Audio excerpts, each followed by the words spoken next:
रोकने में लगे हुए थे। बवाना में हमारे तमाम साथियों को, करीब 9 साथियों को वो पूरी तरीके से मारपीट करते हुए उनको थाने में भी बंद किए हैं। लेकिन साथियों, एक चीज तय है, जब सत्ताधारी डरते हैं तो हमेशा दमन और आतंक का सहारा लेते हैं। लेकिन यह भी सच है कि जब आवाम का सागर उमड़ता है तो सारे लाठी डंडे धरे के धरे रह जाते हैं। अभी एक मजदूर भाई से हमारी बात हो रही थी, उन्होंने कहा कि अमीर ज्यादा कुछ भी करते हैं तो इन पुलिस वालों को कोई फर्क नहीं पड़ता है।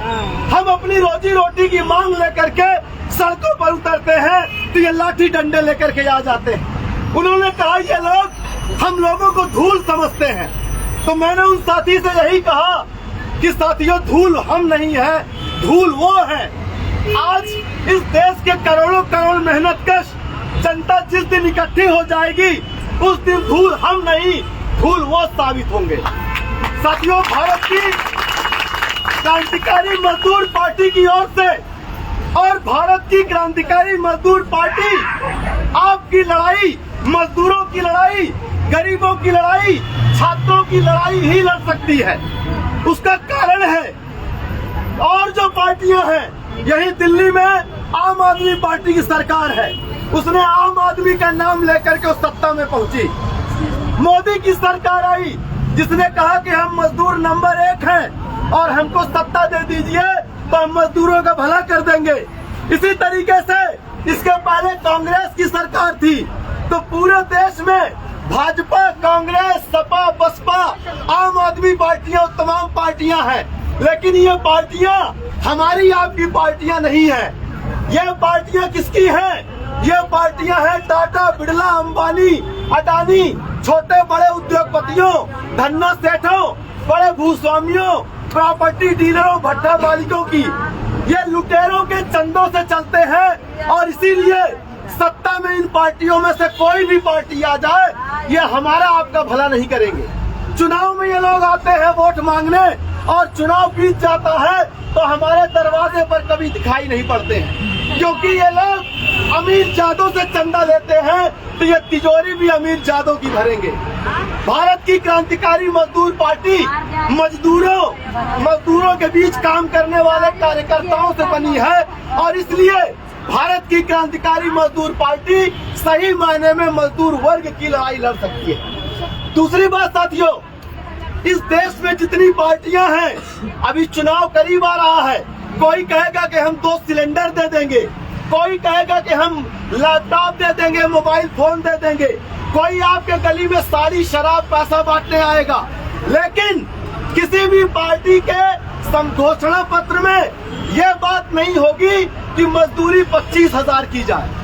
मजदूरी बढ़ाने की मांग वो कभी नहीं करेंगे, क्योंकि वो जिन धन्ना सेठों से चंदा लेते हैं, अगर मजदूरी बढ़ाने की मांग करेंगे तो उन धन्ना सेठों की ये मांग खिलाफ जाएगी। वो ये कभी नहीं कहेंगे कि हम आंगनबाड़ी महिलाओं को, आंगनबाड़ी कर्मियों को नियमित कर्मचारी का दर्जा देंगे, क्योंकि अगर वो ये कहेंगे तो लुटेरों की सेवा कैसे करेंगे।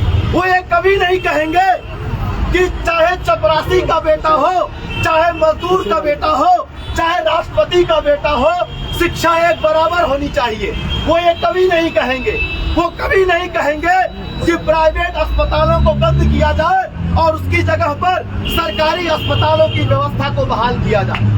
क्योंकि साथियों, ये धन्ना सेठ के जो प्रतिनिधि हैं, भाजपा, कांग्रेस, सपा, बसपा, आम आदमी पार्टी जैसी पार्टियां हैं, ये लोग शिक्षा, चिकित्सा, तमाम चीजों को अमीर जादों के मुनाफे का क्षेत्र बना रहे हैं, सेक्टर बना रहे हैं। इसलिए भारत की क्रांतिकारी मजदूर पार्टी की तरफ से हम लोग यही बात लेके जा रहे हैं कि देश के कोने कोने में कि जो भी लोग यहाँ पर खड़े हैं वो लोग भारत की क्रांतिकारी मजदूर पार्टी के वॉलंटियर बने, अपने इलाकों में जाएं तो अपने और मजदूर भाइयों को संगठन से जोड़ें, क्योंकि भारत की क्रांतिकारी मजदूर पार्टी जितना आगे जाएगी, जितना विस्तार करेगी, उतना ही ज्यादा मजदूरों के असली हक अधिकार के मुद्दे सामने आएंगे और इन लुटेरों की नफरती राजनीति, इन लुटेरों की लुटेरी राजनीति पीछे जाएगी। तो साथियों, बहुत ज्यादा वक्त न लेते हुए एक नारे के साथ मैं अपनी बात समाप्त करूंगा।